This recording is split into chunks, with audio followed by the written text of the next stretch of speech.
S'il reste des places au centre, est-ce que vous voulez bien vous resserrer de façon à ce que tout le monde puisse s'asseoir? Merci d'avance.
Bien, permettez-moi de vous saluer et de vous souhaiter la bienvenue au nom de l'école d'architecture Paris-Val de Seine, à vous qui êtes dans cet amphithéâtre, ceux qui sont éventuellement dans les amphithéâtres qui nous suivent en différé dans les amphis 180 et 120, et également toutes les personnes qui nous suivent à distance. Je me présente à vous, je suis Philippe Bach, comme vous le notez, directeur par intérim. J'ai assuré la direction de l'école d'architecture de Paris-Val de Seine pendant 10 ans, de 2014 à fin 2024. Et j'attends mon successeur qui va être nommé à partir d'avril, et prendra ses fonctions à partir d'avril 2025, monsieur Jérôme Gauze. À côté de moi, Jean-Marc Bichat, qui est président du Conseil scientifique et pédagogique, président de la commission des formations et de la vie étudiante, donc une commission éminemment importante pour celles et ceux qui nous rejoindront à la rentrée prochaine. Il est également maître de conférence à l'école dans un champ disciplinaire qui s'appelle Ville et Territoire, que je lui laisserai présenter tout à l'heure. Il est également architecte et urbaniste et exerce également dans le domaine du paysage. Il est très représentatif en fait de notre corps enseignant, notamment les enseignants maîtres de conférences et professeurs, qui le plus souvent, à 80%, à côté de leur formation, enfin de leur mission de pédagogue et de chercheur, ont un exercice souvent en activité libérale, très lié finalement à ce qu'ils enseignent. Donc il exerce dans une agence qu'il co-dirige ou avec lequel il est associé. À ma gauche, Nathalie Ébréard, qui est directrice des études et de la pédagogie, qui finalement veille au développement de la pédagogie de l'école depuis de nombreuses années et qui a vu évoluer de très nombreux programmes pédagogiques. Anne Petitjean, qui est chef du service de la communication, qui interviendra également tout à l'heure pour vous parler de la diffusion, diffusion culturelle. Nous allons vous faire une présentation en 4 temps, les études d'architecture et surtout l'école d'architecture dans un premier temps, ce que c'est que finalement être architecte, puis s'intéresser plus spécifiquement au contenu des études d'architecture dans notre école. Et enfin, les principes généraux de la pédagogie de l'organisation des études qui seront présentés par Nathalie. Alors parfois, on a quelques zones de recouvrement, mais je trouve que c'est plutôt bon signe. C'est plutôt bon signe. On ne se contredit pas trop. Et enfin, un point sur la diffusion culturelle et les invitations aux expositions et conférences que nous organisons. Notre école est une relativement jeune école pour un établissement d'enseignement supérieur, puisqu'elle a été créée en 2001, il y a 24 ans, par une fusion d'écoles qui lui préexistaient dans le territoire d'Île-de-France, à un moment donné où le ministère de la Culture, tutelle des écoles d'architecture, souhaitait voir passer le nombre d'écoles d'architecture en Île-de-France de 8 à 6, et donc a regroupé 4 écoles dans plus ou moins complètement à Paris-Val de Seine, une autre et d'autres à Paris-Malaquais et d'autres écoles qui sont restées plus stables dans ce dispositif. Nous accueillons à la rentrée prochaine la 24e promotion d'étudiants en première année. Donc j'espère que vous en saurez. L'école a délivré dans ces 24 années d'existence plus de 12 000 diplômes à tout niveau d'études, c'est-à-dire niveau licence, au niveau premier cycle, deuxième cycle, ça dépendait des cycles de réforme dans lesquels nous nous trouvions. Et enfin, les niveaux les plus hauts, c'est-à-dire diplôme d'état d'architecte ou diplômé par le gouvernement, c'est l'ancien nom du diplôme des études d'architecture, la HMONP, dont il sera question tout à l'heure. Et ces 12 000 diplômes ont été portés par 7 500 diplômés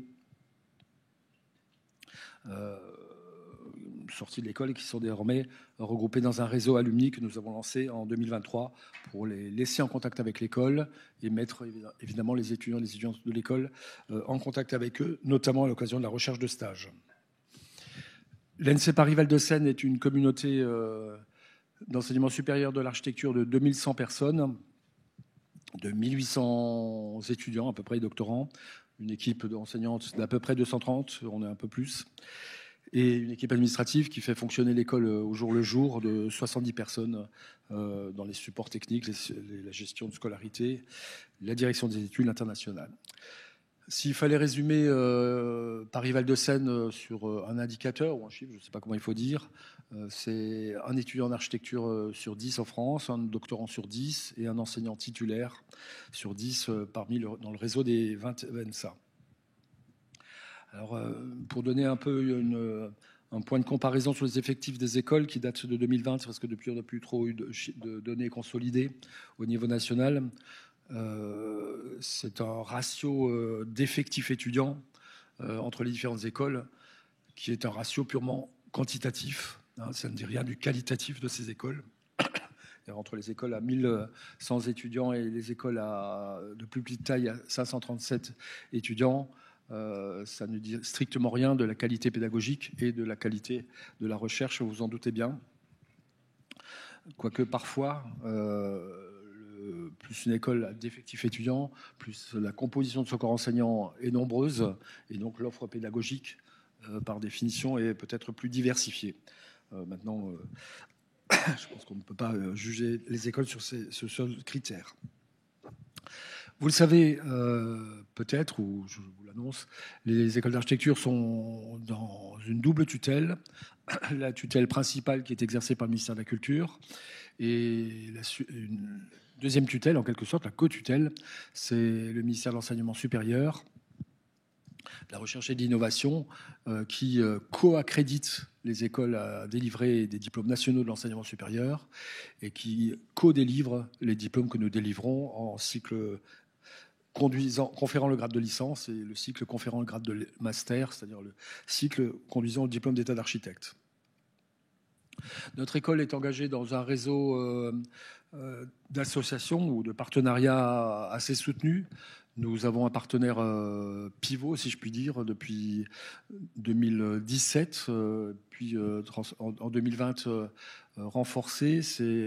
En 2017, c'était l'université Paris Diderot, sur le campus de laquelle nous sommes.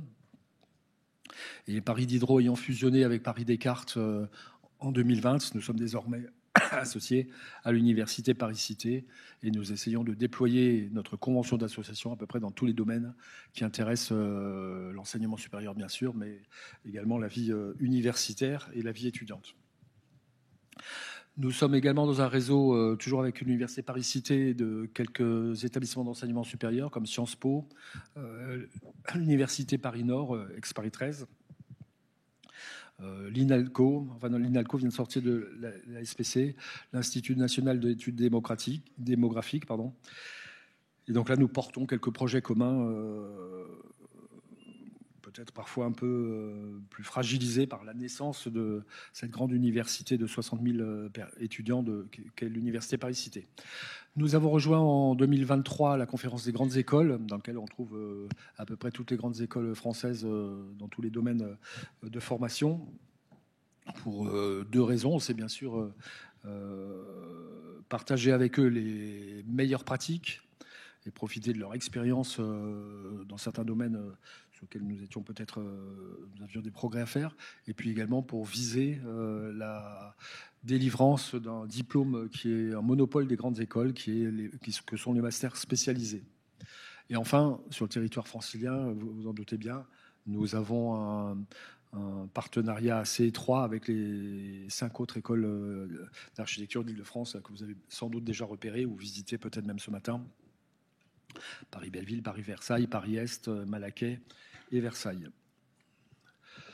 Nous avons construit, entre finalement 2014 et 2025, nous avons diversifié les parcours étudiants assez fortement, grâce en particulier à l'action de la direction des études et des instances académiques, puisque nous étions dans des parcours un peu en tuyau, c'est-à-dire on rentrait en première année, on finissait en 5e année avec le diplôme d'état d'architecte, mais sur un cursus à peu près unique.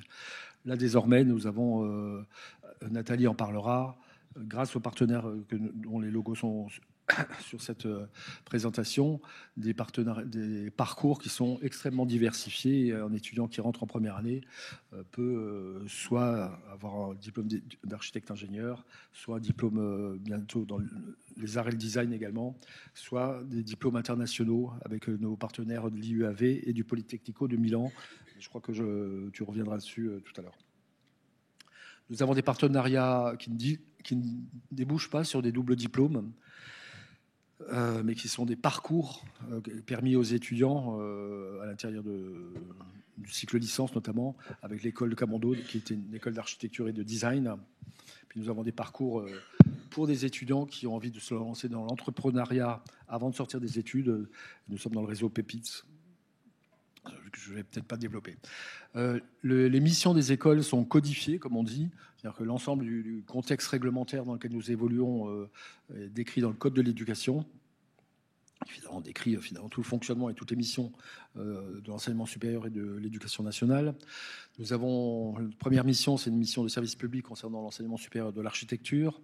Alors, à ce titre-là, on est inséré dans plusieurs grandes stratégies, les stratégies nationales de la recherche, les stratégies nationales de l'enseignement supérieur, la stratégie nationale pour l'architecture, dont le volet numéro 2 sera présenté par la ministre de la Culture, Rachida Dati, mardi prochain. Nous avons une mission de respect de la diversité architecturale et culturelle, c'est-à-dire que Jean-Marc en parlera, mais il y a 1000 façons de s'engager dans l'architecture et de faire de l'architecture ou de théoriser, de se positionner en architecture. Et évidemment, nous avons pour mission de présenter et de former à l'ensemble de cette diversité. Nous avons à côté la mission de formation initiale qui vous intéresse. Bien sûr, si vous rentrez en première année, c'est la mission de formation continue tout au long de la vie. Et donc, nous allons développer plus que nous le faisons actuellement de la formation continue pour la destination des architectes. Il y a une petite phrase là tout en bas de cette présentation qui est la notion de profession réglementée. C'est-à-dire qu'à la différence d'autres études, peut-être menant à d'autres métiers ou d'autres pratiques, comme des pratiques artistiques, le métier d'architecte est une profession réglementée, c'est-à-dire qu'elle est régie par un fonctionnement qui est encadré par un ordre professionnel et surtout des règles de fonctionnement et des directives qui sont fixées par l'Union européenne.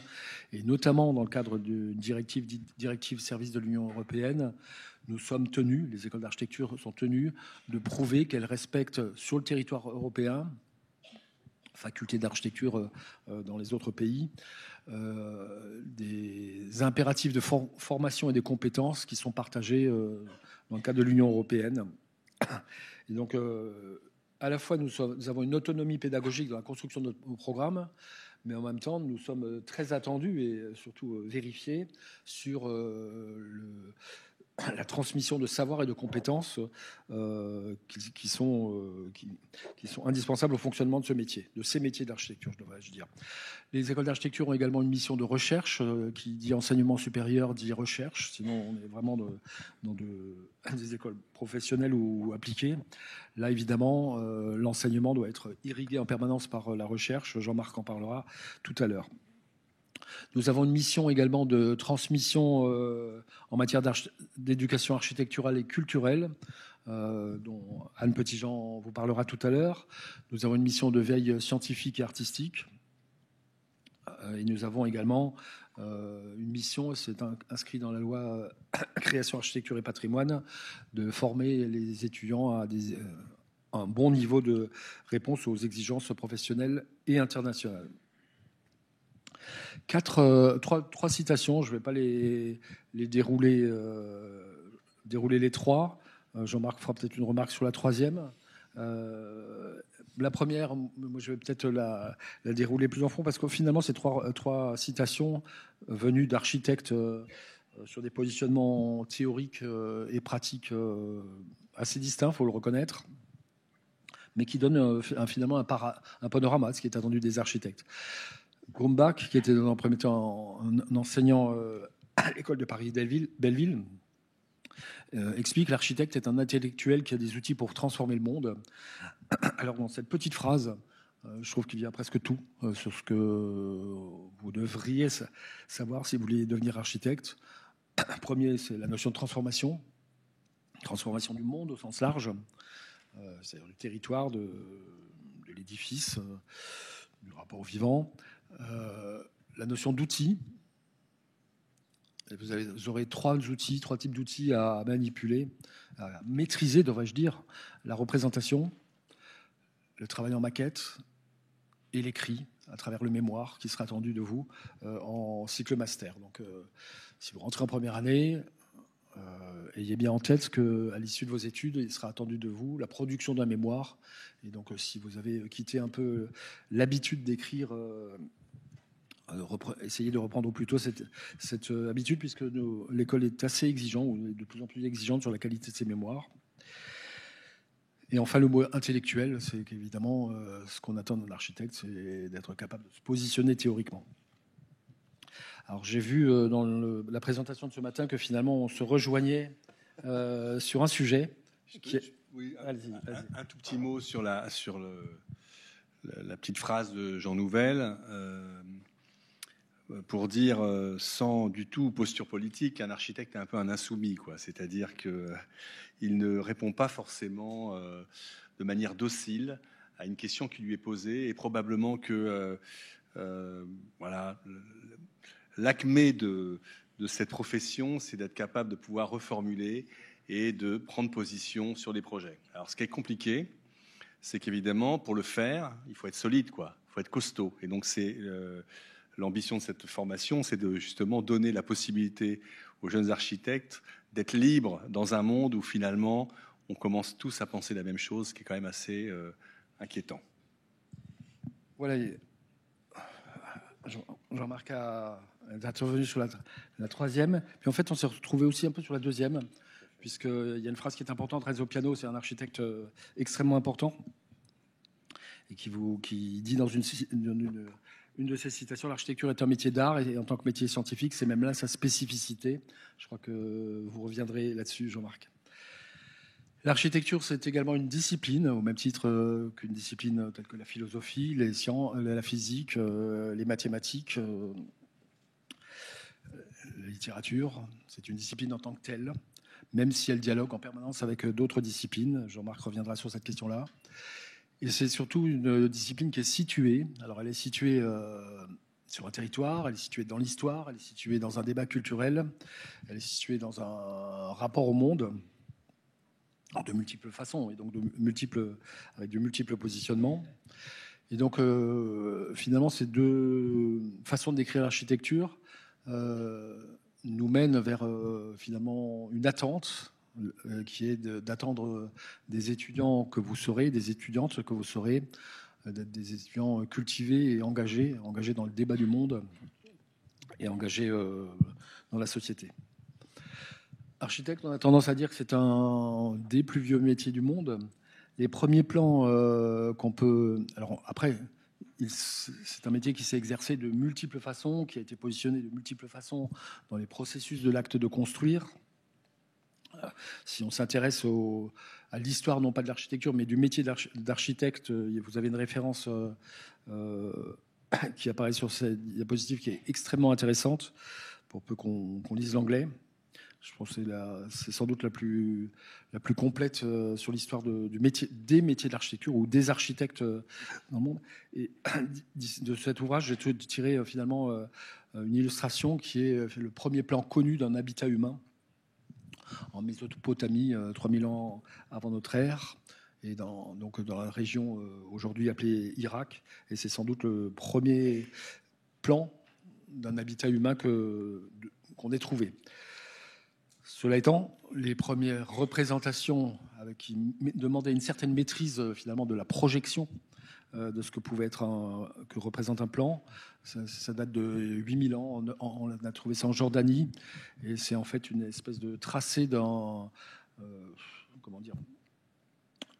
dispositif assez grand, hein, c'est très grand cette affaire-là, qui était destiné à capturer le gibier. Alors, je parlais de représentation. Alors, la représentation, on imagine le dessin, le croquis que vous connaissez tous, mais finalement, une exigence que nous avons à l'école et que nous partageons sans doute dans les 20 écoles, c'est de considérer que un des éléments essentiels de la représentation dont on attend la maîtrise par les étudiants à la fin de la première année, c'est des représentations qu'on appelle normées, codées, codifiées. Alors avec plan, coupe, élévation, ce qu'on appelle plan, coupe, élévation. Alors sur la gauche, vous avez un plan, sur la droite, vous avez ce qu'on appelle une coupe. Et ça, la codification, le fait qu'on dessine de façon normée, c'est bien évidemment pour communiquer avec d'autres corps de métier, parce que le but du dessin de ce type-là, c'est évidemment de donner de la façon de construire les choses. Alors à gauche, vous avez un plan de l'école d'architecture Paris-Val de Seine, et à droite, vous avez une coupe de l'extension de l'école d'architecture de Strasbourg, là, que j'ai dirigée pendant 11 ans, et dans un bâtiment que j'ai livré, où j'ai accompagné Frédéric Marc Mibram dans la livraison de ce bâtiment. Donc j'y suis particulièrement attaché. Alors je vais passer rapidement quelques représentations en architecture, parce que vous verrez qu'il y en a 1000 façons de le faire. Là, plutôt, on est dans finalement le dessin, la représentation de conception ou de représentation. Alors, je passe très rapidement, mais pour vous montrer que vous, futurs étudiants et étudiantes, vous aurez à trouver pendant les quelques années de vos études et puis surtout le reste de votre carrière d'architecte, le type de représentation qui vous correspond le mieux et qui porte le mieux votre pensée.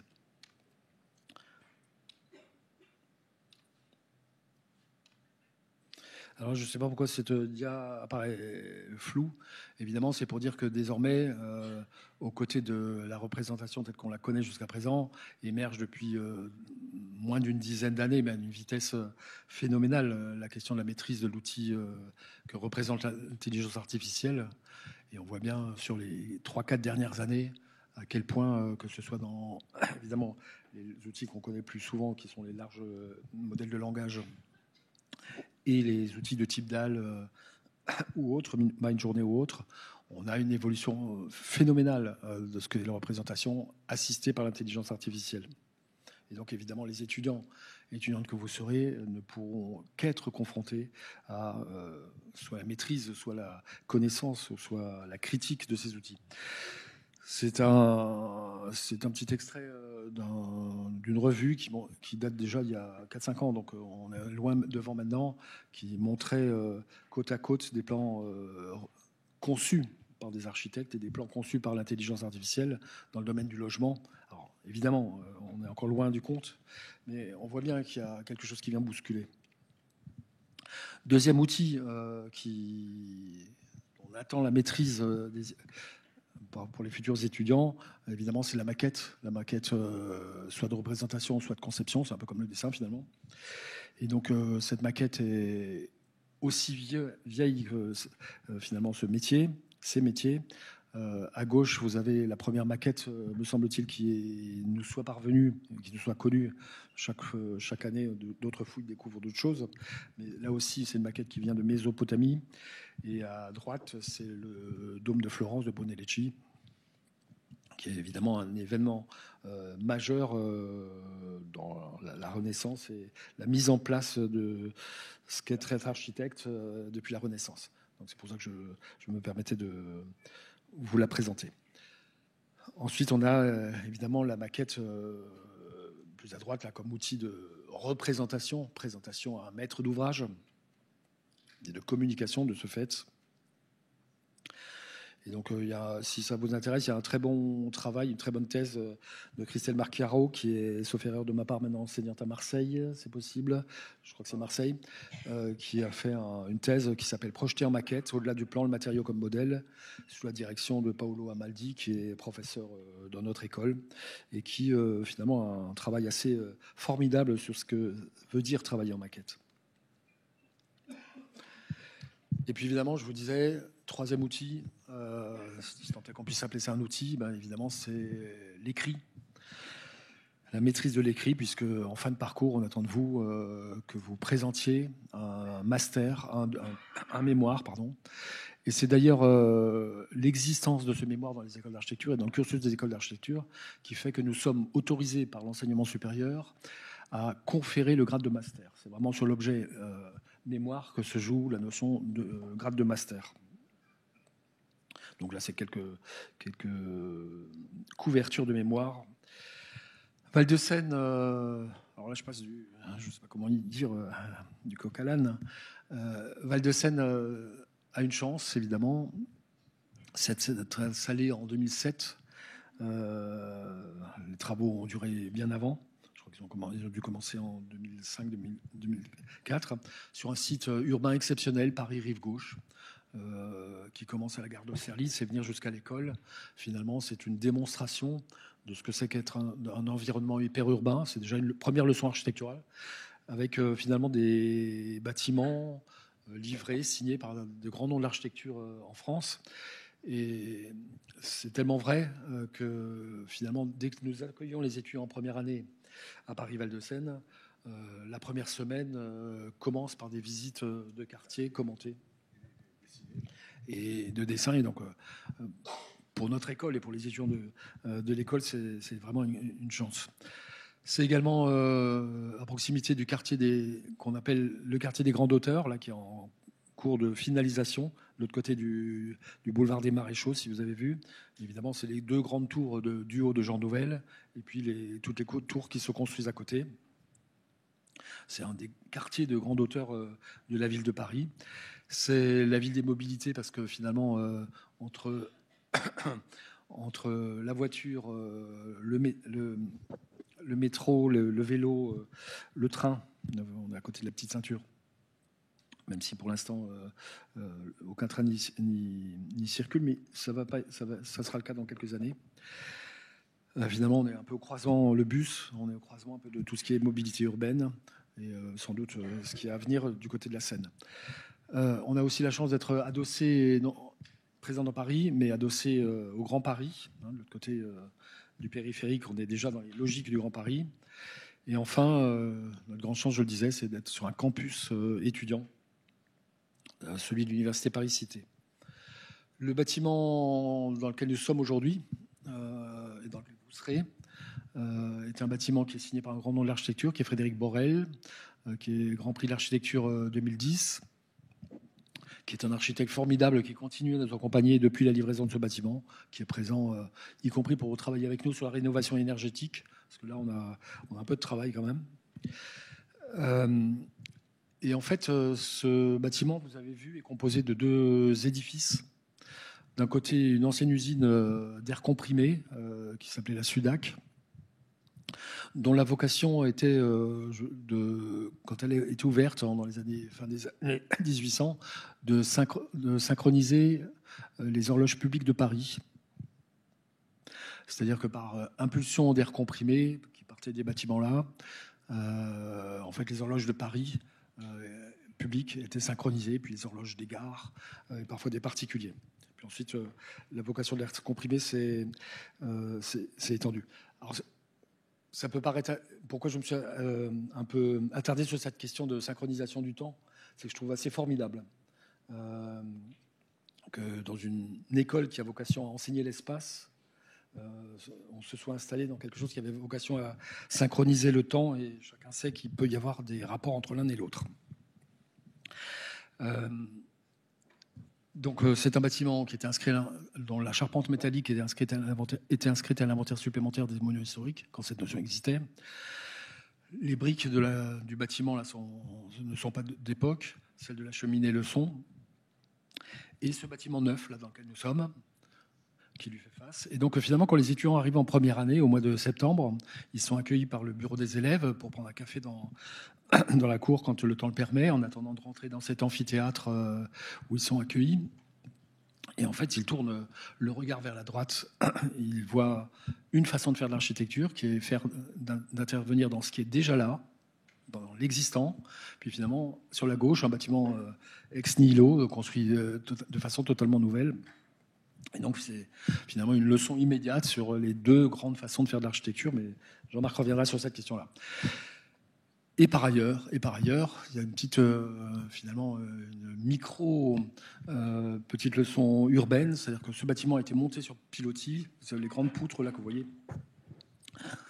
les grands poteaux, pardon, que vous voyez à l'extérieur, inclinés. C'est à la fois pour rattraper le niveau, la différence de niveau entre le niveau des quais et le niveau du boulevard des Maréchaux, puisque une des entrées de l'école était prévue à l'origine également sur le boulevard des Maréchaux, et donc finalement l'idée de monter sur pilotis est un peu venue de là. Mais l'autre élément essentiel, c'était également pour prévenir ce qu'on appelle la crue centrale de la Seine. On est au bord de Seine.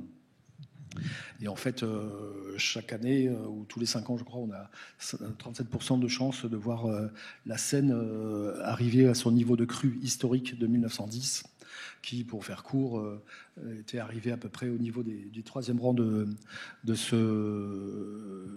cet amphithéâtre. Si vous allez de l'autre côté de l'amphithéâtre, sur le mur de l'amphithéâtre, vous allez voir une petite marque rouge, un livret rouge, qui montre jusqu'où l'eau est arrivée à l'époque. Et en fait, ce risque est quasi certain. Là, aujourd'hui, en ce moment, on est en alerte... enfin, on n'est pas sur une alerte rouge, mais on commence à surveiller très sérieusement le niveau de la Seine. Vous avez vu ce qui s'est passé en Bretagne. Et en fait, tous les services de l'État, et donc nous avons été alertés sur le fait qu'il n'était pas impossible que cette année, on ait une crue qui puisse nous impacter. Donc, on y travaille. C'est à la fois une... Alors, la crue Sandal, ce n'est pas lié au réchauffement climatique, mais l'aggravation possible de cette crue Sandal pourrait l'être. Et donc, voilà, nous travaillons à des tas de scénarios de continuité d'activité, comme on dit, en cas de crue.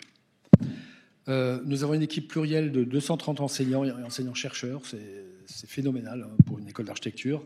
Je laisserai Jean-Marc en décrire les effets.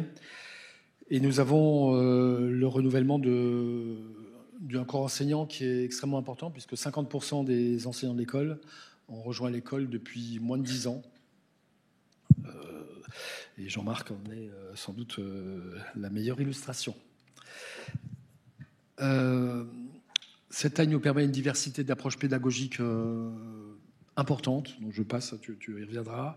Nous avons une politique internationale assez soutenue, puisque nous avons des conventions avec 70 partenaires internationaux dans le monde entier pour avoir une mobilité étudiante. Aujourd'hui, grosso modo, 1/3 de nos étudiants font une mobilité à l'étranger au moins d'un semestre avant leur diplôme d'état d'architecte. À mon sens, c'est encore trop peu. Je pense qu'il faudrait viser 50% et 100%. C'était donné cet objectif. Le Covid nous a donné un petit coup de mou là, et nous avons un peu stationné sur cet effectif de 30%. Nous avons 2 équipes de recherche, une consacrée au logement, qui est une UMR-CNRS, le CRH, et une autre qui travaille sur le patrimoine et sur le numérique et sur les nouvelles façons de concevoir, qui s'appelle l'EFCO. Je vais passer parce que Jean-Marc y reviendra, et puis c'est peut-être pour la recherche, c'est peut-être un peu loin pour vous, sauf si le projet pédagogique de l'école se confirme en matière d'articulation recherche-enseignement. Des chaires de recherche, mais là aussi je risque de vous perdre. Nous avons une vie étudiante qui me semble témoigner d'une vitalité assez forte. Nous avons 16 associations. Alors chaque année, il y a une association qui émerge, une association qui se met en suspens, une association qui disparaît évidemment au fil des évolutions de parcours des étudiants de l'école et des étudiants engagés dans les instances. et des étudiants qui sont entendus. Je vais donner un exemple parce qu'en fait, même si le dispositif s'est un peu généralisé dans les écoles depuis, mais en 2016, je crois que ça date de ce moment-là, nous avions un étudiant qui était très engagé dans la vie sportive, qui par ailleurs était dans une des instances académiques de l'école et qui a proposé et puis ensuite ferraillé avec ses collègues étudiants pour qu'on libère une demi-journée d'enseignement le jeudi après-midi, en expliquant que si les étudiants voulaient pratiquer le sport avec d'autres établissements, et ce qui se faisait ailleurs en dehors des écoles d'architecture, il fallait à tout prix qu'on puisse libérer une demi-journée qui soit à peu près commune avec celle du campus. Alors évidemment, vous imaginez bien qu'un débat pédagogique où il faut tout d'un coup faire de la place dans le programme pédagogique, le cas échéant supprimer quelques heures d'enseignement pour libérer une demi-journée, ça n'a pas été tout simple. Mais ce débat a eu lieu. Cette réforme a été mise en place par la direction des études. Et donc là, on est vraiment dans le cas d'un élément important, me semble-t-il, dans la vie étudiante, qui a été entièrement porté par des étudiants de l'école, entendus par les instances. Nous portons des concours nationaux destinés à des étudiants, concours sur la construction en pierre, concours sur la construction en bois. Nous travaillons, et les instances pédagogiques et académiques au premier lieu, sur la façon, ça a été tout l'objet du travail de l'école pour le nouveau programme pédagogique 2025-2030, celui qui vous intéressera, pour qu'il prenne davantage en compte encore la question des enjeux majeurs pour votre vie future, de biodiversité, de préservation du vivant. La question de l'effondrement du vivant est presque une préoccupation supérieure à la question de la crise climatique, même si la crise climatique vient interférer, accélérer, etc. La question de la crise climatique, la question de l'énergie, avec toutes les dimensions écologiques, mais je pense que Jean-Marc reviendra sur cette question. C'est un métier, des façons d'exercer le métier de l'architecture qui change à une vitesse phénoménale là, sur une carrière de 20 ans de direction d'école, vue de la direction d'école, mais je pense que les architectes l'ont vu vraiment au premier rang, ce métier, de la façon dont ce métier a évolué, ou ces métiers de l'architecture ont évolué. Et je terminerai mon propos, parce que ça vous intéresse sans doute, c'est qu'on a un taux d'obtention du diplôme de premier cycle, diplôme d'études en architecture, qui me semble satisfaisant. Sans doute peut-on mieux faire, mais comparé à d'autres formations d'enseignement supérieur, peut-être hors cursus grande école, on a 84% de nos étudiants qui ont obtenu leur licence, ceux qui rentrent en première année. Et grosso modo, 60 à 70% des étudiants qui rentrent en L1 terminent avec un diplôme d'état d'architecte. Alors on voit qu'il y a quand même un peu de déperdition, soit par réorientation, soit par transfert, soit par abandon d'études. Alors ce qui est encore insatisfaisant peut-être du point de vue de la puissance publique, et je la comprends bien puisque c'est elle qui finance, c'est que parfois le taux de réussite là, en 60-70%, au lieu d'être en 5 ans, il est en 6 ans, 7 ans, 8 ans. Ce qui m'amène à mon propos conclusif, et je passerai la parole à Jean-Marc, qui va, en tant que pédagogue passionné, architecte passionné, va vous parler d'une dimension importante de ce métier, mais je lui en laisse la primeur. Voilà. Je voulais quand même vous rendre attentif au fait que c'est des études passionnantes, dans lesquelles il faut s'engager mais qui sont exigeantes, difficiles, mais qui le sont bien sûr bien moins que l'exercice de ce métier. Donc prenez quand même le temps également. Alors évidemment, mon intérêt de directeur, le directeur par intérim maintenant, c'est bien sûr que le maximum d'étudiants et d'étudiantes nous rejoignent, mais mon conseil de directeur également, c'est de prendre le temps de vérifier que ce métier et ses difficultés sont bien celui auquel vous allez vous adresser et, on va dire, vous confronter. Alors, Jean-Marc va vous donner toutes les raisons de vous y confronter.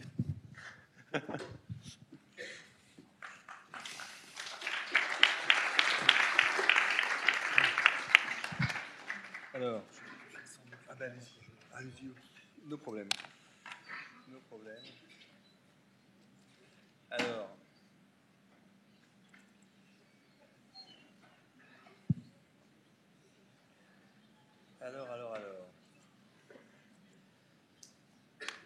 Alors, quelle idée de vouloir devenir architecte en 2025. Ça, c'est assez impressionnant. Je suis très rassuré de voir autant de monde dans cette salle, compte tenu l'état du monde, quoi, qui est quand même assez difficile. C'est dur d'ouvrir la radio tous les matins en ce moment, que ça soit sur des questions politiques, sociales ou évidemment environnementales. Donc, le métier d'architecte et la formation des architectes est obligé d'être en transition comme le reste du monde. Donc, et probablement que ce qu'on va vous apprendre ici, qui oblige les enseignants à se transformer, moi, je n'ai pas du tout été formé à ce que je forme, en fait, parce que j'ai dû faire ma révolution. Ça sera probablement le cas dans votre parcours, puisque vous allez exercer en 2030, en 2040, en 2050, et qu'on aura pris probablement quelques degrés, et qu'on sera peut-être comme à Séville, où voilà, on aura un peu changé de périmètre. Donc c'est quand même une énorme question que moi je pense absolument fantastique en fait. C'est vrai que c'est un métier difficile si on ne veut pas devenir une souris, si on ne veut pas être clac, clac, clac, clac devant un ordinateur. Je me rappelle le campus, le Monde Campus montrait les étudiants déprimés en sortant des écoles d'architecture parce qu'ils terminaient devant un écran à être en quelque sorte, comme on disait à l'époque, gratteur, mais là sur ordinateur. Donc évidemment, pour ne pas être dans cette dimension-là, il faut embrasser pleinement cette profession, il faut être solide pour pouvoir faire son parcours. Et donc, pour ça je parlais de liberté. Et c'est difficile la liberté dans une époque des réseaux sociaux où grosso modo toute la dimension des savoirs, il paraît, moi j'y crois pas, serait disponible sur le net. Je pense que c'est beaucoup plus compliqué que ça de pouvoir être solide sur des questions théoriques. Donc grosso modo, mon introduction, c'est juste effectivement rappeler que ici, ce qui est assez récent, moi quand je suis arrivé dans cette école, il y avait le directeur qui en parlait, mais les formations n'étaient pas du tout alignées. Depuis 1 ou 2 ans, l'ensemble des enseignants de cette école s'inscrivent dans cette question de penser et agir dans un nouveau régime climatique. Là, je cite un mot de Bruno Latour, qui est décédé, mais qui est effectivement un philosophe qui a beaucoup alimenté ce débat. Et donc, c'est beaucoup une révolution quand même des savoirs, des pratiques, ce qui ne veut pas dire supprimer toute l'histoire du monde et toutes les acquisitions académiques que le monde nous a livrées. Il y a des débats parfois comme ça dans le monde universitaire, mais c'est important. J'ai mis la photo à gauche que j'aime beaucoup parce que effectivement, le XXe siècle, donc, qui est quand même le siècle de l'accélération, et pour les architectes, c'est un siècle fantastique, de la liberté, le plan libre, les techniques qui ouvrent un champ quasiment infini de la production architecturale. Donc cette course en avant que peut montrer ces voitures que vous voyez partir d'un est rattrapée par le fait qu'il faut peut-être qu'on aille chercher les chevaux et qu'on se calme un petit peu, et que donc cette question du changement de monde est quand même aujourd'hui au cœur de ce que nous allons vous former. Alors je montre ces petites images parce que, notamment à droite, c'est pour rappeler que même si ça continue, ça me désespère, y compris en France, y compris avec les lois d'aujourd'hui, qu'on continue à étendre les villes. À droite, vous avez Mexico, c'est une image qui est sortie d'un diplôme en cours là, de l'école, qui montre donc Mexico en 1500 et Mexico aujourd'hui. Et Mexico était notamment une espèce de cuvette avec tout un système hydrique et une agriculture traditionnelle extraordinaire. Et aujourd'hui, Mexico est en train de mourir à cause de la question de l'eau. Et donc les établissements humains aujourd'hui, comme on dit, sont en crise de ne pas avoir révolutionné leur rapport à la nature. Et donc, effectivement, c'est pour ça que je dis qu'est-ce que c'est que d'être architecte aujourd'hui ? Parce que dès que vous intervenez quelque part, en gros, vous déformez, vous touchez, vous tuez. C'est violent, mais c'est un peu ça. Voilà.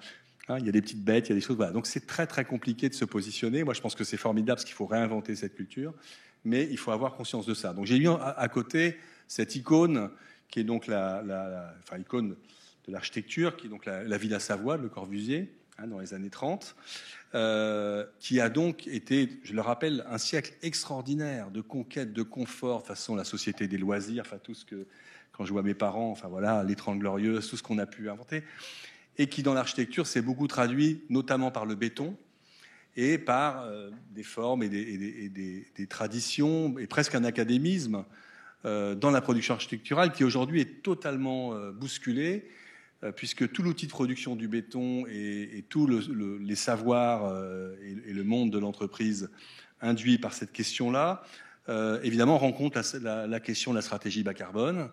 Et le béton est évidemment pas le matériau le plus, enfin le moins carboné. La question aussi, tout d'un coup, à une pensée du local, à une pensée des ressources, à une pensée qui est attentive au territoire. Et donc, il y a un énorme changement dans l'architecture qui est fantastique, qui nous oblige à une reconquête des savoirs. Ici, je montre, alors j'aime bien montrer cette petite image que vous avez, ce très très joli bâtiment en bois fait par Mars, parce que vous voyez ce petit bâtiment, c'est un bâtiment qui est réalisé par un enseignant de l'école, qui a été formé dans cette école. Donc c'est quand même pas mal, c'est quand même une réussite. Je pense qu'on peut en être fier. C'est un bâtiment qui a été primé, qui est juste pas loin, qui est à Saint-Mandé, dans une cour. C'est un très très bel ouvrage.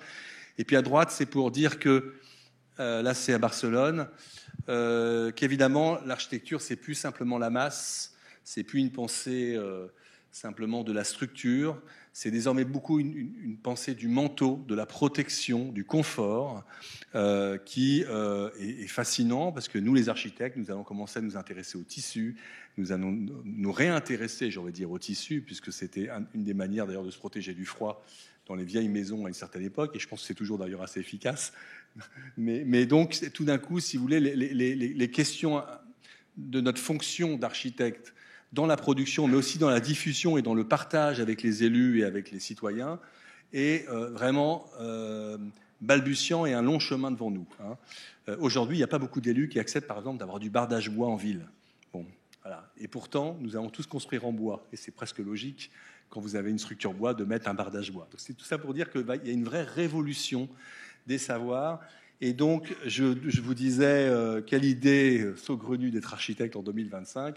En réalité, j'aimerais bien être à votre place parce qu'il y a une espèce de nouvelle aventure qui s'ouvre, comme celle des années 30, où, pour des raisons, effectivement, des techniques qui évoluaient, le monde de l'architecture s'est totalement transformé. Donc là, on a un début de chemin aujourd'hui que vous allez porter, vous, et on va essayer de vous donner des billes là-dessus. L'autre élément donc important, évidemment, les villes ne s'étendent plus. Je refais une petite incise, mais c'est vrai que la génération de mes profs, et moi j'ai été formé comme ça, je suis sorti de l'école en 1990, donc il n'y a pas si longtemps, mine de rien, ça peut paraître très longtemps pour les jeunes qui sont là, mais moi ça me paraît tellement hier, on m'apprenait encore à étendre les villes, c'est-à-dire l'exercice de l'enseignement était celle de la croissance. Voilà. Aujourd'hui c'est terminé, et donc nous devons apprendre à transformer. D'accord ? Alors ce petit dessin, moi j'aime bien montrer ce petit dessin que vous avez à droite là, parce que donc on utilise aussi des codes nouveaux. Vous voyez, noir, rouge, existant, projet. Comment ? Donc pour que je puisse mettre du rouge dans du noir, il faut que je connaisse bien le noir. Donc il faut réapprendre le relevé, il faut réapprendre à voir, il faut réapprendre à dessiner l'existant, il faut réapprendre à prendre soin de ce qui existe. Et si possible, même de plutôt aller dans les endroits que nous avons tellement abîmés pendant le XXe siècle. Il y a un architecte qui appelle ça les territoires de Lucifer. Tous ces territoires qu'on a asphaltés, qu'on a pollués, qu'on a rendus inhabitables, où il n'y a plus une seule bête dans le sens vivant d'animaux, voire des végétaux. Et donc là, effectivement, on a un territoire de jeu génial. Et donc, il y a un réenseignement de l'existant. Et jusqu'à, j'aime bien cette photo que vous avez à gauche, effectivement, cette idée très simple d'habiter le monde, pas simplement dans un univers anthropisé que nous avons fabriqué, mais dans celui, effectivement, proche de la nature qui devient vraiment notre contexte de travail avec le respect qu'on lui doit. Pour terminer, j'en suis un peu l'incarnation, mais il n'y a pas un métier d'architecte, il y a beaucoup de métiers d'architecte. Je pense que, en tout cas, moi, c'est pour ça que j'ai fait ce métier. Mon père aurait rêvé que je sois ingénieur. J'avais fait un bac C, scientifique. Parce que, bon, le problème, c'est que je voulais faire de la musique. Je voulais prendre un peu mon temps. Et en fait, je me suis inscrit en école d'architecture. Alors, je le dis quand même aux jeunes, en pensant que j'aurais du temps pour faire de la musique. J'ai jamais autant gratté, charretté, passé des nuits blanches que quand je suis rentré en école d'architecture. Mais je ne l'ai pas regretté. Ça ne m'a pas empêché de continuer. Je faisais du jazz, j'en fais toujours, de faire de la musique. Mais je ne l'ai pas regretté parce que c'est une formation qui est une formation ouverte. c'est une formation qui n'est pas une formation qui encloisonne sur des savoirs définitifs. C'est une formation du doute. Je pense que c'est essentiel de douter. Et c'est une formation donc, qui permet, par la grande diversité de ces disciplines, je vais y venir, effectivement, de pouvoir agir dans la maîtrise d'œuvre libérale, qui était grosso modo le sacro-saint, mais qui aujourd'hui, à mon avis, il n'y a pas la moitié des gens qui sortent de l'école qui sont en libéral. Vous pouvez travailler dans la maîtrise d'ouvrage public, vous travaillez pour les collectivités, vous pouvez travailler chez un paysagiste parce que les architectes sont très bien formés pour faire les dessins de sol, vous pouvez être urbaniste, vous intéresser aux villes, et je peux vous dire qu'il y a du boulot dans les villes. Voilà. Donc ça donne, vous pouvez travailler dans les entreprises. Voilà. C'est un métier, moi je suis pour que les architectes investissent l'ensemble des cases de la société, d'où tous ces petits mots, et d'où aussi cette spécificité, le fait que l'enseignement de l'architecture, c'est le croisement de plusieurs disciplines. Hein. Évidemment, il y a théorie et pratique de la conception architecturale et urbaine, TPCAU, qui est le cœur du moteur et qui a toujours cru être le centre du monde et que les autres, c'était plus petit à côté. Aujourd'hui, les autres qui sont ville et territoire, les autres qui sont la question artistique et des techniques d'orientation, les autres qui sont la question STA, donc qui est la construction, l'ingénierie, l'art de bâtir, y compris dans sa dimension numérique, les autres qui sont les sciences humaines et sociales, les autres qui sont la culture et l'histoire de l'architecture sont aussi importants que la question de l'architecture. Simplement, à la limite, le delta qu'il y a, c'est qu'ils sont au service d'une production du projet. L'acte de projet est donc quelque chose qui parfois tétanise les étudiants, alors qu'il faut qu'ils aient envie de ça. C'est accepter qu'on transforme quelque chose et qu'on va d'un pas à un autre, ce pas pouvant être très petit. Il y a des gens aujourd'hui qui disent qu'il ne faut plus rien faire, il ne faut plus faire le logement, il ne faut plus... Et il y en a qui disent le contraire. Donc la question, effectivement, c'est d'avoir l'ensemble de ces choses-là. Et moi j'insiste beaucoup sur cette richesse qu'a les écoles. Hein. Je l'ai dit d'ailleurs tout à l'heure dans la première intervention. Moi, à Versailles, où j'ai été formé, on apprenait Foucault, on apprenait Bourdieu, on nous apprenait à regarder le monde, donc à penser le monde. On nous donnait les outils de la philosophie. Dans cette école, il y a encore ça, malheureusement un peu moins qu'à notre époque, enfin qu'à mon époque, mais je pense qu'il faut les renforcer, parce que comment penser le monde aujourd'hui avec ce flux qui qui quasiment nous domestique, notamment avec toute cette dimension numérique et d'Internet. Alors, si je viens maintenant à la formation, cette école a mis en place 4 unités d'enseignement. Hein, il y a 4 cases, grosso modo, sur chaque case, mais Nathalie expliquera ça plus précisément. Vous devez avoir des acquisitions dans chaque case, grosso modo avoir la moyenne, pour faire simple. La fabrique du projet, c'est la question effectivement du projet, donc qui est le cœur du moteur. L'approche culturelle, évidemment, vous imaginez bien que c'est la question des cours magistraux et de tous les savoirs théoriques. La maîtrise technique, c'est la question effectivement principalement de la construction et du numérique. Et puis l'expérience du projet. On a la question du projet qui est au cœur donc, de la formation en licence. C'est un truc qui est super, c'est parce que c'est un travail de groupe. Hein. Alors, dans cette école, moi j'en suis très content, on travaille toujours souvent avec 2 enseignants de référent dans les groupes de projet, qui évidemment agglomèrent d'autres enseignants qui sont sociologues, historiens, enfin bref, les autres champs disciplinaires, et qui représentent à peu près un groupe de 20 à 25 étudiants, ce qui est une belle classe, je peux vous dire, c'est très sympa. Voilà, et avec un enseignement organisé par thématique. Je vais y venir de manière à vous apprendre semestre après semestre les différentes facettes des minimums, des fondamentaux que la licence doit vous donner. Hein. Donc quelques photos qui alors, voilà, il y a l'école d'architecture, c'est quand même cette école a la chance d'avoir des grands espaces. Hérité, hein, notamment de l'entreprise qui a été réhabilitée, que vous pouvez voir. Si vous avez le temps, allez à la bibliothèque, c'est un endroit fantastique. Et donc, il y a cette pratique collégiale, y compris, je le dis, de l'échelle 1, hein, la possibilité de pouvoir fabriquer des détails, de pouvoir faire des maquettes. Comme il y a un enseignement qui est super à l'école, qui s'appelle l'atelier du Limousin, vous pouvez aller, vous voyez, dans le Limousin, faire un exercice assez long, à la fois politique, c'est-à-dire le village, mais à la fois pratique, c'est-à-dire réhabiliter, faire des interventions. Voilà, donc l'école offre aussi cette possibilité. Donc, quelques maquettes. Donc, en licence, 3 années, 3 thèmes assez clairs, représenter, construire, contextualiser, qui ont été pensés aussi dans une espèce de hiérarchie et de gradation des acquisitions. Si vous prenez la première année, alors vous allez voir là au rez-de-chaussée, moi je suis baba à chaque fois. D'ailleurs je rêve, il faut que j'arrive à négocier de devenir enseignant de première année, moi qui suis enseignant de master et de troisième année, parce que je trouve ça fantastique, parce que si vous voulez, vous arrivez, normalement vous êtes à peu près vierge de toute cette question qu'est l'architecture, on vous apprend la base, mettre un mur, mettre un sol, s'élever, regarder le ciel. Et vous verrez, cette année, il y a un exercice sur un thème très simple qui est l'observatoire. Donc apprendre à dessiner un escalier, faire une maquette, vous regardez, c'est fantastique, ça donne envie, mais vraiment. Voilà, et donc ça, c'est la première année. Elle est très organisée, elle est assez solide, elle est très bien coordonnée, c'est une des forces de l'école. Et c'est vrai qu'il faut bien la réussir, parce que c'est là où vous apprenez l'essentiel. Et notamment, vous apprenez à dessiner. Hein. Donc il y a une chose aussi qui est vraiment, moi je trouve, un point fort de l'école. Vous avez effectivement la question du projet, mais il y a des dispositifs pédagogiques qui ont été mis en place pour vous apprendre à faire le projet, donc vous apprendre les savoir-faire. Donc il y a des semaines intensives, vous voyez, apprentissage des fondamentaux du dessin d'architecture. Donc Philippe l'a dit, hop, direct, vous allez dans le bain de l'architecture contemporaine et la production du quartier du 13e, qui est vraiment une espèce de laboratoire, une espèce de Weissenhof. Enfin voilà, vous avez une espèce d'exposition de l'architecture contemporaine française. Et donc les étudiants vont apprendre à dessiner et relever le paysage, les bâtiments. Et puis l'enseignement transversal, c'est un moment où les architectes de projet, c'est-à-dire qui encadrent le projet, rencontrent les disciplines qui sont ici l'arpentation, après la construction, donc des ingénieurs, et qui viennent participer au groupe de projet et corriger les étudiants. La deuxième année, elle est divisée un peu en 2 semestres, parce que l'enseignement est semestrialisé.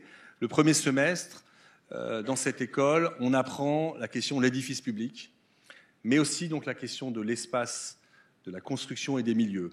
Je dis un petit mot sur l'espace, effectivement, notamment dans la question du numérique, de l'IA, où tout d'un coup, c'est plus vous qui regardez, mais c'est les machines qui parfois décident. Il faut quand même toujours garder en tête, moi j'en suis toujours encore convaincu, au-delà de l'esprit de synthèse, de la grande diversité que propose encore l'enseignement d'architecture, et donc la liberté que les étudiants peuvent avoir, l'architecte est un des rares qui sait voir dans l'espace, qui sait voir en étant sur un endroit. Donc ça s'apprend. Évidemment, c'est un énorme exercice, la première année et cette formation-là. Et donc, dans le S3, le semestre 3, donc on vous apprend notamment en projet la question de l'édifice public. Vous avez vu la crise publique dans le monde, hein, la question quand même de ce qui nous tient ensemble, de nos institutions. Qu'est-ce que c'est aujourd'hui qu'un édifice public? Qu'est-ce qu'il est en métropole? Qu'est-ce qu'il est à la campagne? Comment tout ça fonctionne? Et évidemment, on vous apprend aussi comment on le construit. Dans les édifices publics, vous avez souvent des grandes salles, hein, comme ici. Et dans comment on construit, comment on porte, comment on traverse. Et ça produit souvent des architectures fantastiques. Vous en avez ici un exemple avec la charpente bois. Automatiquement, sur ce semestre-là, il y a un enseignement, un accompagnement sur la question de la structure, avec des maquettes, les ingénieurs qui vous aident à manipuler cette question pour la fabrique du projet. En S4, c'est la question de l'habiter au sens large. Évidemment, c'est le logement, mais on préfère dire l'habiter pour ne pas enfermer la question, effectivement, de l'habiter. Donc, avec la question de l'usage, donc c'est aussi associé au champ sciences humaines et sociales, comment j'habite un endroit. Et la question de l'ambiance, parce que je vous l'ai montré tout à l'heure, quand on habite, on peut avoir très chaud ou très froid. Hein, et donc, comment on est capable, par l'action de la ventilation, l'action de la maîtrise de tous ces dispositifs, fabriquer l'espace. Vous voyez, ça c'est une très belle image. Bon, malheureusement, c'est en Suisse, qui sont parfois encore des bons exemples en Europe. Hein, ça c'est une coopérative, mais vous voyez la structure bois, vous voyez la qualité de l'usage qui est produite ici. En deuxième année, vous avez en S4, c'est une grande chance, un voyage en Europe, qui est pour toute la promo. Et vous avez un enseignement transversal qui porte justement sur la question des enveloppes, c'est-à-dire la protection des bâtiments et du climat. En S5, c'est transformer l'existant. Je vous l'ai dit, c'est grosso modo assez rapidement 80% de la production du travail. Moi, j'ai vu depuis à peu près 5 ans dans les appels d'offres, puisque je suis en libéral, il n'y a plus beaucoup de bâtiments neufs, même s'il y en a encore. Mais alors, par contre, qu'est-ce qu'il y a à réhabiliter? Il y en a un paquet, pour des raisons souvent évidemment thermiques et de confort. Et donc, il y a un champ du métier qui est fantastique et qui est tout un savoir qui d'abord renvoie, je vous l'ai un peu dit en introduction, à savoir relever, savoir comprendre un bâtiment, y compris comment il a été construit. C'est pour ça que dans cet enseignement, vous avez le HCA, c'est-à-dire les historiens qui sont mobilisés, et puis aussi les constructeurs. Et puis le dernier semestre, je vais assez vite parce que Anne va m'engueuler. Je suis trop long, moi je parle toujours beaucoup. Habiter le territoire, tout d'un coup on vous fait sortir de l'édifice et de l'espace de proximité pour rencontrer la ville et le territoire et comprendre que finalement c'est plutôt souvent à cette échelle-là que les bonnes décisions ou les mauvaises décisions sont prises dans l'acte de concevoir. C'est associé à une semaine intensive qui vous permet d'apprendre le SIG, c'est-à-dire la manipulation de données numériques, cartographier des territoires, et puis un enseignement qui mobilise ville et territoire, transversal, qui mobilise ville et territoire, bien sûr, et sciences humaines et sociales dans la pratique des espaces publics de la ville. L'autre volet de cet enseignement, donc ça, ce que vous avez compris, c'est que cette charpente que je viens de pédagogique, elle est aussi articulée à d'autres formes pédagogiques comme les cours magistraux. Moi, personnellement, je suis convaincu qu'il n'y a pas de pratique sans théorie.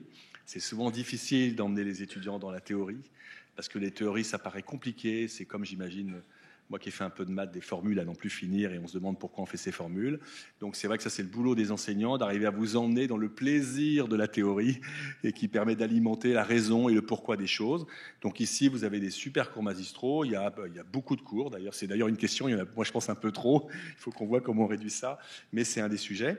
Si je passe en master, donc en master, il y a eu une particularité dans cette école, c'est qu'il y a eu un appel à projet l'année dernière visant à refonder en quelque sorte l'offre pédagogique en master. Il faut savoir qu'en master, c'est le libre parcours des étudiants.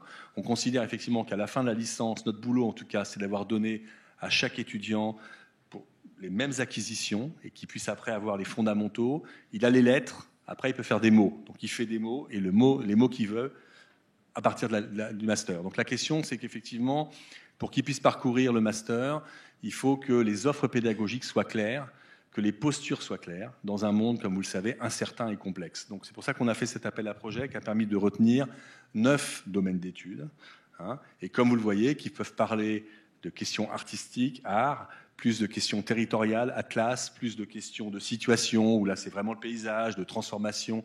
Bref, tout le monde transforme, mais suivant différentes entrées. Si vous voyez dire, c'est un peu l'écologie radicale, donc c'est vraiment une posture un peu particulière. Vous l'apprendrez dans cette école, les différents débats. Et je pense que c'est très très important que vous compreniez, enfin en tout cas je pense que c'est une mission de l'école, qu'il n'y a pas qu'une réponse à une question. Voilà.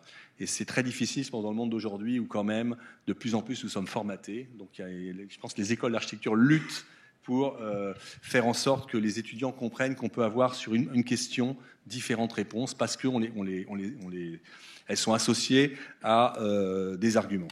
Alors, voilà, je suis trop long. Hein. Non, les DE sont à côté de la première année. Oui, alors vous avez, excusez-moi, il a raison, vous avez là au rez-de-chaussée toutes ces magnifiques maquettes de la première année. Et si vous avez un peu le courage, vous allez vers la scène, et vous verrez, vous avez les domaines d'études qui sont présentés, les postures avec des maquettes, des projets, très synthétiques. On a fait une espèce c'est un peu comme le salon de l'étudiant, quoi. Il y a un petit stand pour chaque domaine d'études, mais ça vous permettrait de voir les différentes réponses. Voilà. Pour faire simple, un domaine d'études, c'est un enseignement de projet, bien sûr. Un domaine d'études, c'est un séminaire. Philippe Bach disait l'écriture. Donc le séminaire, c'est l'écriture d'un mémoire. Donc pour le coup, c'est un travail intellectuel, c'est l'initiation à la recherche, faire un état de l'art. Et je pense qu'il faut l'entendre que c'est fondamental. Je ne vois pas comment on peut faire un projet sur quelque chose sans avoir, comme on dit, fait un état de l'art de cette chose avant d'agir. C'est tout à fait même une espèce d'humilité qu'on devrait tous avoir. Donc on vous apprend ça. Et puis il y a un cours de processus de conception qui est associé à chaque DE, qui est un peu le disque dur du DE. Tout ça vous menant au projet de fin d'études, le fameux PFE, qui vous permettre d'être diplômé. Et vous passez devant un jury national, où d'ailleurs les enseignants qui vous encadrent n'ont normalement rien à dire. Et il y a encore cet exercice, moi je trouve extraordinaire, de soutenance devant un jury que vous ne connaissez pas et sur lequel vous devez montrer la solidité de vos hypothèses et votre résolution. Je me permets de préciser que les soutenances de projets de fin d'études sont réputées publiques et que précisément la semaine prochaine, à partir de mardi et jusqu'à vendredi, il doit y avoir une cinquantaine d'étudiants qui vont présenter leur projet de fin d'études session de février. Ensuite, on a 200-300 étudiants qui le font au mois de juin-juillet. Mais donc, si jamais dans le cadre de la préparation de leur futur parcours d'études, l'une ou l'un d'entre vous était intéressé. Faites-vous peut-être connaître à qui? Voilà, les plannings sont affichés dans le sas d'entrée, donc les salles également. Donc vous verrez ce qui vient d'être dit, mis en pratique. Mais il faudra sans doute qu'on règle un peu une question d'accès Vigipirate, puisqu'on est encore en mode Vigipirate. Donc peut-être faut-il mieux s'approcher de la direction de la communication, c'est possible, par mail ou je ne sais pas quel dispositif, pour signaler que vous souhaitez assister à une soutenance de façon à ce que le service de sûreté de l'école vous laisse rentrer. Mais en tout cas, c'est en droit. Et c'est franchement une des meilleures manières de voir un peu à quoi arrive un étudiant, avec aussi les débats qui sont portés par le collège enseignant. Voilà. C'est vrai qu'il y a une petite tristesse. Moi, j'ai un souvenir, j'ai passé mon diplôme, mais les amphis étaient blindés. Alors, il y avait les parents, les cousins, les arrière-cousins, les grands-pères, il y avait tout le monde, mais aussi toute l'école. Et en fait, bizarrement, mais c'est ça dans toutes les écoles, parce que j'ai beaucoup de diplômes. Maintenant, c'est devenu un peu confiné. On est tous un peu dans notre jury, avec quelques personnes, un peu les parents. Et donc, on a perdu ce côté très convivial. Bon. Mais donc venez la semaine prochaine. Alors vous avez des choses extraordinaires dans ces écoles d'architecture, c'est l'échelle 1, possibilité de le faire ici. L'école a participé, je ne sais pas si vous avez fait un tour à la Villette cet été sur Archifolie, mais vous aviez une espèce de laboratoire de toutes les écoles d'architecture qui participaient au JO avec des pavillons. Donc voilà, donc l'école a fait cet exercice-là. Bon voilà, l'ambiance sympa.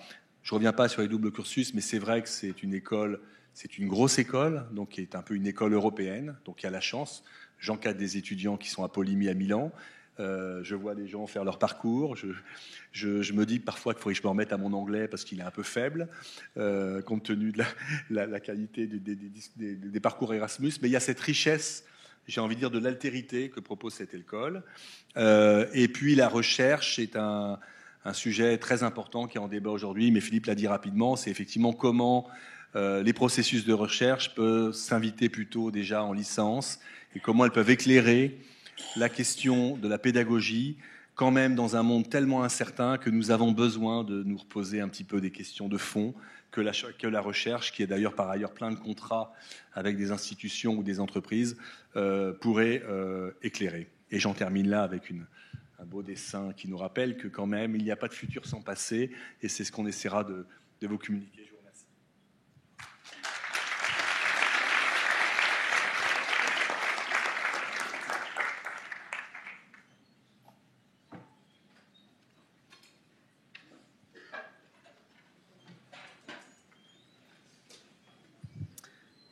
Ah bah, tout le monde s'en va. Pourtant, je vais pas parler trop longtemps, mais je voulais tout de même présenter quelques... Oui, moi je vais parler de Parcoursup, hein, mais bon, faites comme vous voulez. Là, ça devient du sérieux. Là. En fait, c'est tous ceux que j'ai dégoûtés de l'architecture. Il reste que les meilleurs. Donc je vais revenir un peu sur les principes d'organisation des études en général en école d'archi et en particulier aussi à Val-de-Seine, et puis avec effectivement un petit focus sur Parcoursup. Donc juste vous rappeler que nous sommes inscrits dans le cadre du LMD depuis 2005. Ça veut dire qu'on délivre des diplômes de grade licence en 3 ans, master en 2 ans, doctorat en 3 ans. Ça signifie aussi qu'on est dans le système des ECTS, qui veut dire en français Système européen de transfert et d'accumulation de crédits, ce qui permet la reconnaissance des diplômes au sein de l'Union européenne et de l'espace de l'enseignement supérieur européen, et les mobilités dont on parlait tout à l'heure en ce qui concerne les actions à l'international de l'école. Donc ça permet de faire des séjours en Erasmus. Donc le cycle licence, je pense que vous l'avez très bien compris après les présentations qui m'ont précédé. Le cycle licence est celui de l'initiation et de l'apprentissage des fondamentaux. Le cycle master est celui de l'approfondissement de l'initiation et de la recherche et aussi de la construction d'un parcours plus personnel de l'étudiant. Donc ça a déjà été dit, il y a la rédaction du mémoire et sa soutenance, et le PFE, le projet de fin d'études, avec sa soutenance également, dont on vous a parlé en évoquant la semaine prochaine. Et il y a également un stage de 2 mois. Il faut savoir aussi qu'il est possible de préparer une mention recherche. Donc dans ces cas-là, l'étudiant est diplômé sur son parchemin. Il est indiqué qu'il a la mention recherche à son diplôme. Et c'est une voie d'accès un peu privilégiée vers le doctorat pour ceux qui souhaitent s'orienter éventuellement vers l'enseignement supérieur et la recherche en architecture. Donc chaque année, on a un peu plus de diplômés avec cette fameuse mention recherche. Sur les disciplines, je pense que ça vous a déjà été bien présenté, donc je n'y reviens pas. Mais voilà, on présente les mêmes disciplines, on est cohérent. Les modalités pédagogiques, que ce soit en licence ou en master, donc il y a effectivement les cours théoriques. Quand ils sont pour l'ensemble de la promo, c'est globalement dans cet amphithéâtre que ça se passe. Donc les cours magistraux, également des travaux dirigés, notamment en arts plastiques. Ou en anglais. Les mises en application, c'est en particulier l'enseignement du projet. Il y a aussi des enseignements qu'on appelle soit des semaines intensives, soit des workshops, où pendant une semaine, les étudiants vont être amenés à travailler de manière intensive, comme le nom l'indique, sur une thématique spécifique avec une restitution en fin de semaine. Donc, selon les semestres, en licence puis en master, c'est un peu des focus particuliers. Et on peut mentionner, par exemple, celui qui compte beaucoup dans le programme de l'école, c'est le workshop européen en master 1. Pendant d'ailleurs c'est même plus qu'une semaine, c'est pendant 10 jours. L'école invite des enseignants et architectes de différents pays européens à venir encadrer nos étudiants de master 1 sur un sujet commun réparti en groupes. Ça se fait beaucoup en anglais, en espagnol. Et ça permet aux étudiants qui ne sont pas partis en Erasmus d'avoir cette petite expérience un peu internationale. Et en deuxième cycle, pour finir sur les modalités pédagogiques, la spécificité des séminaires qu'on n'a pas pendant le premier cycle. Il y a au moins 3 stages obligatoires pendant le cursus, au moins 3 parce qu'il peut y avoir aussi des stages facultatifs qui s'ajoutent. Mais les 3 stages obligatoires, parmi eux, il y en a 2 en premier cycle, donc un stage ouvrier de 2 semaines qui est positionné en première année, un stage dit de première pratique qui se fait la plupart du temps en agence et en deuxième année. Donc ces 2 stages doivent être effectués et validés. C'est-à-dire, il y a un enseignant qui va attribuer une note au rapport de stage et c'est obligatoire pour pouvoir obtenir le diplôme. Et pour le deuxième cycle, un autre stage obligatoire plus long, puisque c'est au moins 2 mois. Et il s'appelle le stage de formation pratique. On a un service, je précise, on a un service au sein de l'administration qui est dédié au stage et qui peut aider les étudiants à trouver des lieux d'accueil, sachant que c'est en général pas trop un problème pour nos étudiants de trouver des lieux de stage. Sur la structuration des enseignements, donc c'est constitué en unités d'enseignement, ce qu'a évoqué Jean-Marc Bichat. Donc une unité d'enseignement, c'est un bloc cohérent de 2 ou 3 ou 4 enseignements qu'il faut valider. Donc il faut valider chaque UE de manière autonome. Par contre, il faut avoir validé chaque semestre l'ensemble des UE pour avoir son semestre. Chaque semestre, c'est 30 ECTS. Donc, pour avoir son diplôme de premier cycle, il faut avoir obtenu les 180 ECTS qui correspondent. Et pour obtenir son diplôme de deuxième cycle, il faut avoir validé les 120 ECTS. C'est-à-dire que c'est pas parce qu'on a validé avec brio son projet de fin d'études qu'on a son diplôme, il faut quand même avoir les 120 ECTS. Là, c'est simplement une illustration pour vous montrer comment sont structurés ces enseignements en première année, en tout cas cette année. Donc là, c'est le semestre 1. Vous voyez les 4 blocs qui correspondent aux 4 unités d'enseignement qui vous ont été mentionnées tout à l'heure. La fabrique du projet, l'approche culturelle, la maîtrise technique et les expériences pour le projet. Vous voyez que la première UE, c'est celle qui comprend l'enseignement du projet. Et au semestre 2, c'est la même chose. Et donc ça, ce sont des grilles qui font partie intégrante du règlement des études et transmis aux étudiants lorsqu'ils rejoignent l'école. Et qui permet de voir le temps de travail attendu, les heures encadrées, temps de travail personnel, les crédits ECTS dévolus à l'unité d'enseignement, le nombre de semaines, etc. Et le total des heures et des crédits. Et les coefficients. Ici, c'est le calendrier de cette année, sachant que les grands principes du calendrier sont globalement repris d'une année sur l'autre. Alors évidemment, vous voyez pas le détail, mais c'est pas l'objectif. C'est pour que vous voyez en bleu, pardon. Il s'agit des débuts et fins de semestre. Donc, j'ai pas dit, mais sur le haut, c'est le semestre que nous on appelle le semestre d'automne, qui va de septembre à janvier. Février, donc le tableau du bas, c'est le semestre dit de printemps, qui commence entre février et mars et s'achève en juin-juillet. Les semaines en vert sont les semaines sans enseignement, et les semaines en jaune sont celles où il y a les examens. Donc là, ça permet de voir en gros le séquençage. Il y a ce que je peux préciser, c'est que les cours, c'est sur des séquences de 10 semaines. Et il y a ensuite les examens. Et il y a à nouveau 4 semaines dédiées uniquement à l'enseignement du projet. Ce rythme-là a été pris à l'école pour donner des temps un peu plus resserrés, vraiment consacrés au projet et libérés des autres enseignements. D'ailleurs, Jean-Marc Bichat a évoqué l'époque où il était étudiant, où il charrettait beaucoup, mais on fait quand même beaucoup d'efforts depuis plusieurs années pour mettre fin à cette pratique de la charrette. Voilà, donc je tenais à le dire. Et donc ce calendrier poursuit notamment cet objectif de mieux répartir le temps de travail sur l'année, même si on sait qu'il y a des temps très intenses pour les étudiants.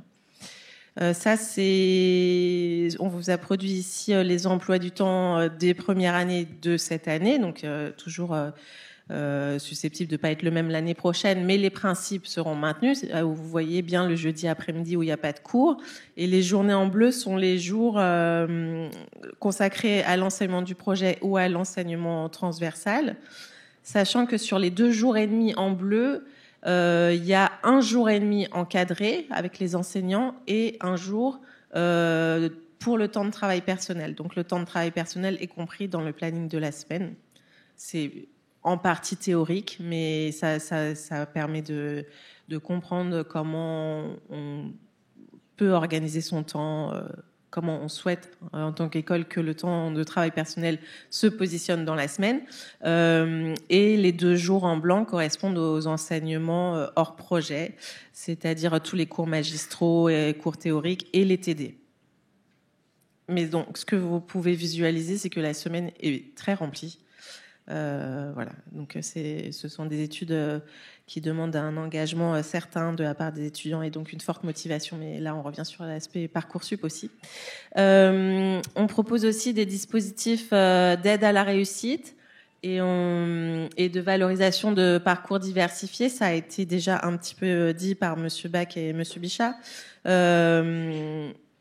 Mais je peux développer certains aspects, donc avec un soutien aux études qui est mis en place avec l'intervention d'étudiants de master en général, qui sont volontaires pour assurer des séances de soutien au cours du semestre et des séances de révision avant les examens pour les étudiants principalement de première année, mais aussi d'autres étudiants qui le souhaitent, c'est sur inscription.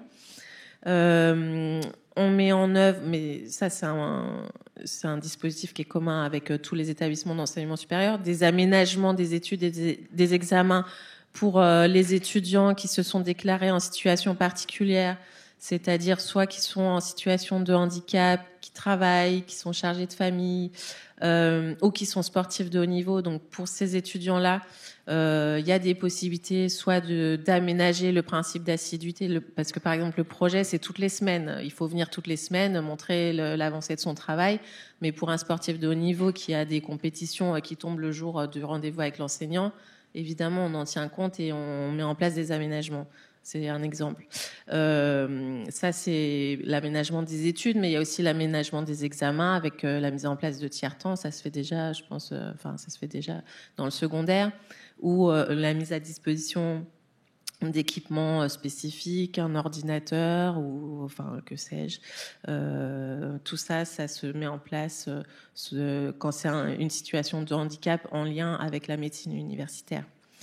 Il est possible de faire une césure. Donc la césure, c'est une possibilité qui a été ouverte depuis quelques années dans l'enseignement supérieur, qui est maintenant généralisée et bien connue des étudiants.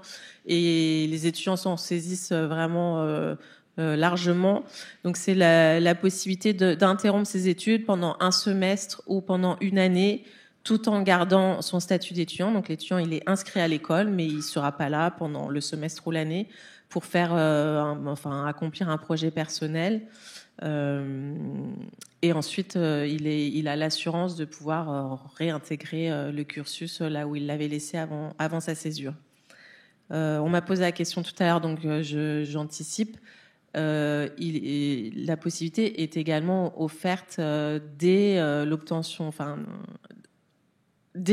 du bac et avant d'intégrer la première année. Donc c'est évidemment très marginal et on souhaite que ça reste très marginal, mais on a depuis quelques années 1 ou 2 étudiants qui ont été retenus via Parcoursup, mais qui ne vont arriver qu'1 an après parce qu'ils font leur césure dès la fin du lycée.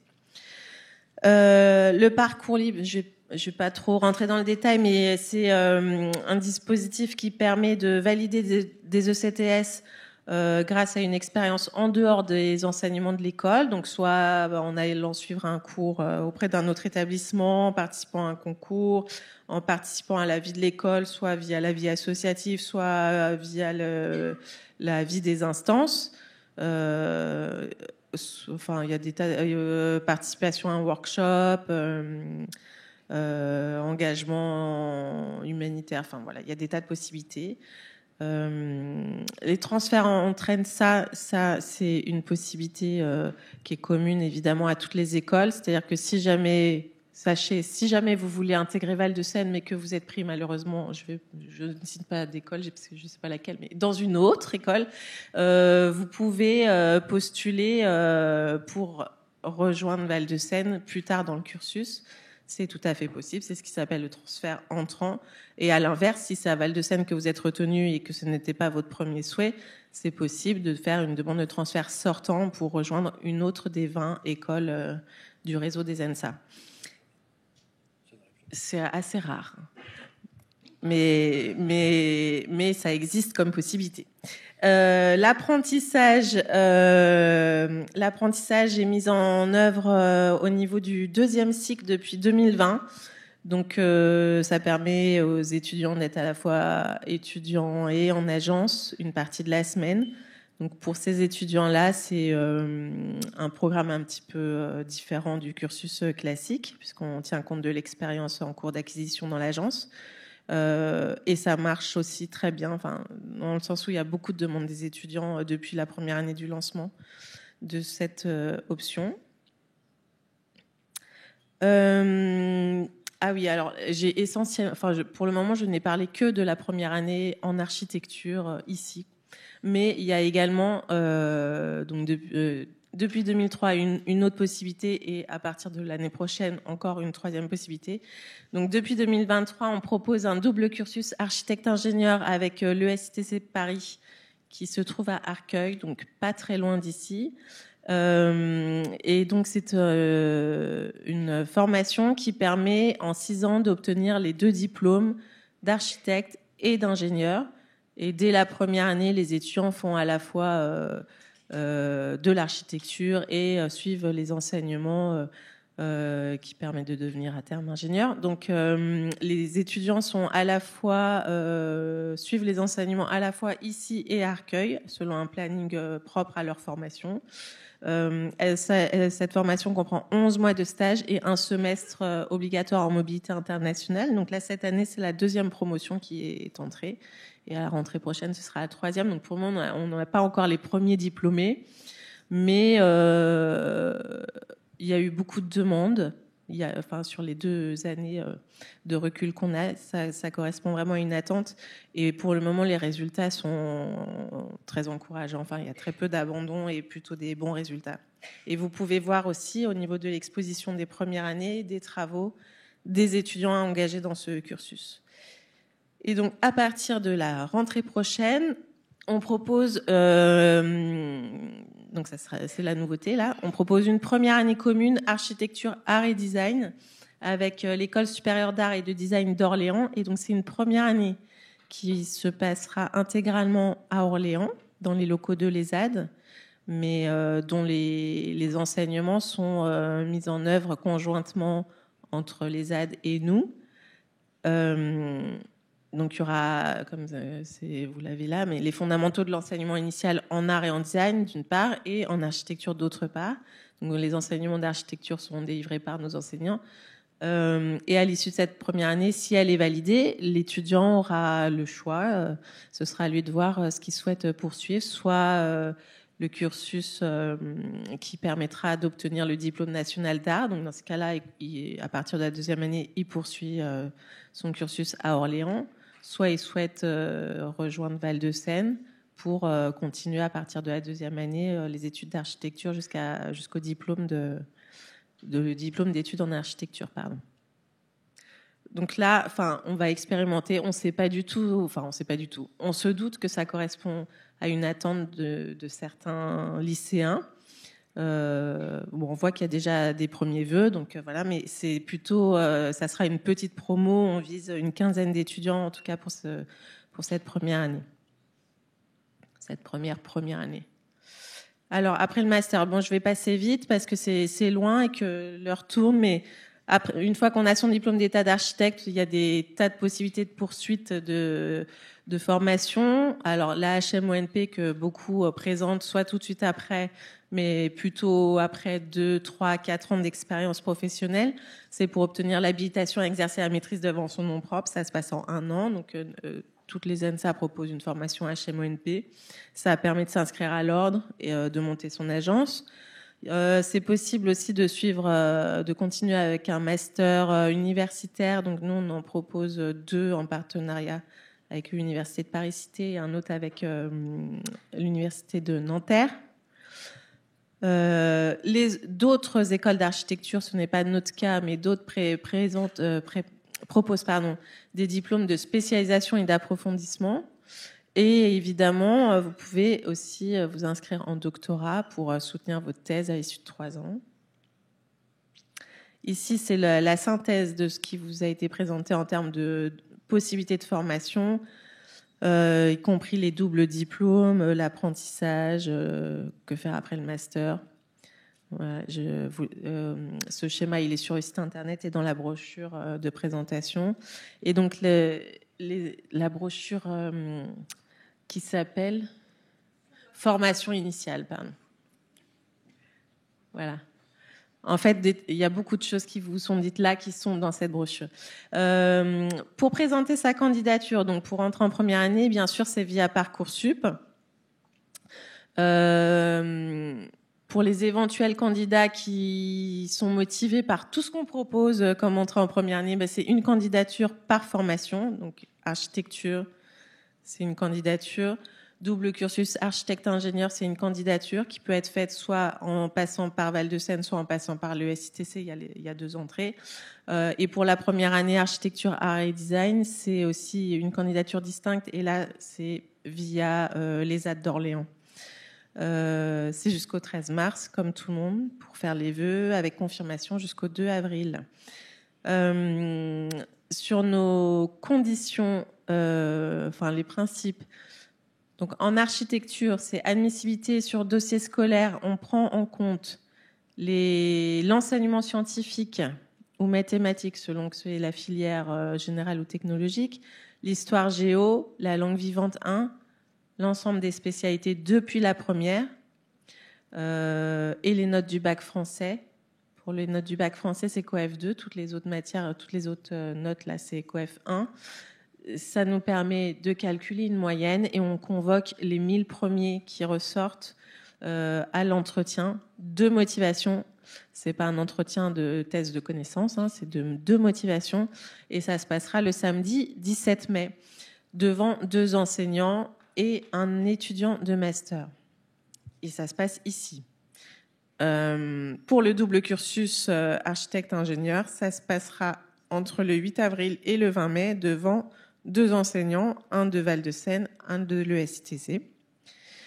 Et concernant la première année architecture, art et design, ça se passera en visio Et là, il y a une particularité, c'est qu'il faudra déposer un portfolio en ligne avant l'entretien.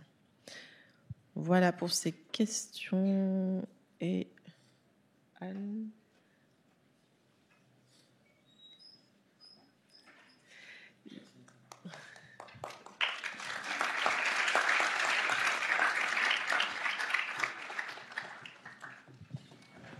Bonjour à tous. Je vous dis un petit mot rapide sur la diffusion de la culture architecturale, plus précisément de la programmation culturelle qu'on propose ici à l'ENSA Paris-Val de Seine. La programmation culturelle, elle est à la fois composée de conférences et d'expositions qui s'adressent à nos étudiants, mais pas que. Vous êtes les bienvenus. Elles sont ouvertes au public extérieur. Donc, vous pouvez dès à présent venir suivre les conférences, voir les expos. Vous avez là les prochaines conférences. Vous allez voir à la suite les prochaines expositions. Comment faire pour être au courant de la programmation ? Ici, sur le programme de la journée que vous avez dû récupérer à la borne d'accueil, vous avez un QR code. Vous scannez le QR code, vous pouvez laisser vos coordonnées. Et donc, vous recevez, vous inquiétez pas, on va pouvoir vous envoyer des millions de mails, mais simplement ceux concernant la programmation culturelle pour que vous soyez informés. Et pourquoi venir ? Parce que ça vous permet de préparer l'entretien du 17 mai, par exemple. À la borne d'accueil, donc dans ce programme, vous trouverez toutes les expositions qu'on propose aujourd'hui, les différentes activités, etc. Allez le chercher, n'hésitez pas. Vous trouverez également ce que j'ai essayé de montrer tout à l'heure, le flyer de la plaquette, un QR code aussi. Et là, vous avez la plaquette dans son ensemble sur les enseignements qui reprend une majorité d'informations qui vous ont été présentées aujourd'hui. Et le petit bonus, le marque-page taxe apprentissage, impôt obligatoire.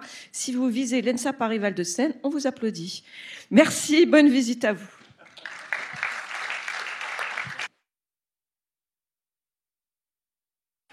Si vous avez des questions-réponses d'ordre général, on peut y répondre ici.